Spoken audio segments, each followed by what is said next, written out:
मैं 4 बच्चों का बाप, मेरा हाल भगवान ही जानता है। हे भगवान, तू करोड़ों बच्चों का बाप, तेरा हाल कौन जानता है। बहुत अच्छे। ससुराल में हमने साली जी से पूछा, साली जी भोजन करने के लिए जूते खोलने पड़ेंगे क्या? तो जवाब मिला, खोलोगे नहीं तो खाओगे क्या? लड़के का बाप शादी से पहले जब लड़की को देखने आया तब उसने उससे पूछा, आपको धार्मिक ग्रंथों में से क्या क्या आता है? जी। लड़की बोली, रामायण आती है। हाँ। वह तो मैं आपको यहीं पे पढ़ के सुनाऊंगी और महाभारत आपके घर में आने के बाद करवाऊंगी। जैसे ही मेरी पहली कविता खत्म हुई कि दाएं पैर का एक जूता मंच पर आया। दाएं पैर का एक जूता मंच पर आया, मैं घबराया। पड़ोस में ही शैलेश जी बैठे थे। मैंने उनसे पूछा, भैया अब क्या करूं बताइए? वे बोले, एक जूते का करोगे भी क्या, एक कविता और सुनाइए। तो उनके आग्रह पर एक कविता और जी जी, मेरे आग्रह पे एक कविता और सुनाइए। धन की क्या स्थिति हो गई है, उसका क्रय मूल्य कितना घट गया है। जी। भीख में दिया हुआ 1 रुपए का सिक्का भिखारी ने मुझे वापस लौटा दिया।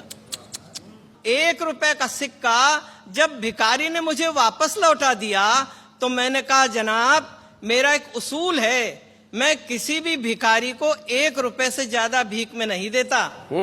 भिखारी बोला, हुजूर मेरा भी एक उसूल है, मैं किसी भिखारी से भीख नहीं लेता। सेठ जी ने पूछा, मुनीम जी दुकान लगाने के लिए कोई बढ़िया फायदे की जगह बताइए। हाँ।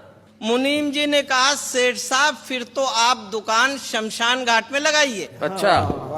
वहीं लगाने में फायदा है, उधारी डूबेगी नहीं, कोई लेकर के भाग भी जाएगा, आखिर में तो वहीं पे आएगा। क्या बात है। बीमारी से कमजोर हो गए, 200 रुपये डॉक्टर की फीस दी। तो डॉक्टर ने बदले में हमको राय दी, कमजोरी है, सुबह शाम घूमने जाया करो, फल और मेवा खाया करो।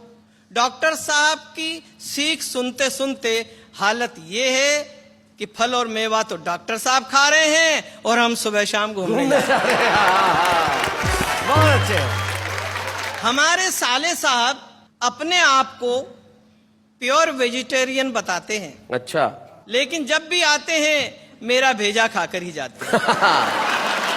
आयोजक जी ने पूछा, भट्टर जी आप कहाँ तक पढ़े हो? अच्छा। हमने कहा, क्या पढ़े, बचपन में शादी हो गई, हम मना करते और लड़ते रह गए। ज्ञान की गहराइयों को छोड़कर अज्ञान की ऊंचाई चढ़ते रह गए। सब संगी साथी पास हो आगे बढ़े, हम एक कक्षा में ही अड़ते रह गए। अरे सुबह तो एग्जाम था इतिहास का, हम रात भर भूगोल पढ़ते रह गए। भाई बहुत अच्छे। एक व्यंग का टुकड़ा और दे रहा हूं जी। मुनादी हुई कि अपने अपने हथियार पास के थाने में जमा करवा दें। जी। अच्छा।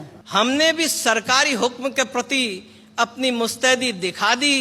बंदूक, तलवार, बर्छे और भालों के बीच अपनी कलम थाने में जमा करवा क्या बात है भाई, वाह वाह वाह वाह वाह वाह। बहुत बड़ी बात, बहुत अच्छी बात। बेटा बोला, माँ मैं तुम्हारे दूध का कर्ज चुका दूं। अच्छा। ऐसा विचार मेरे मन में आ रहा है।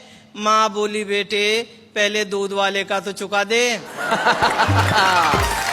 माँ बोली, बेटे पहले दूध वाले का तो चुका दे, 6 महीने से फिर कर जा रहा है। क्या बात है। साले साहब बोले, हमको अपनी बीवी पे गुमान है, आंखें गुलाब जामुन सी बर्फी से कान है।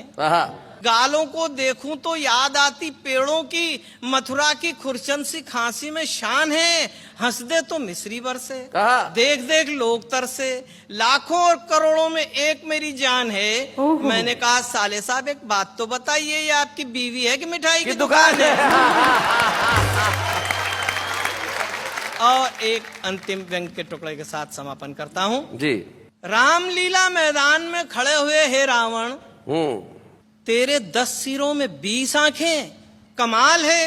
जब तू रोता होगा तो वो दृश्य बड़ा अजीब होता होगा।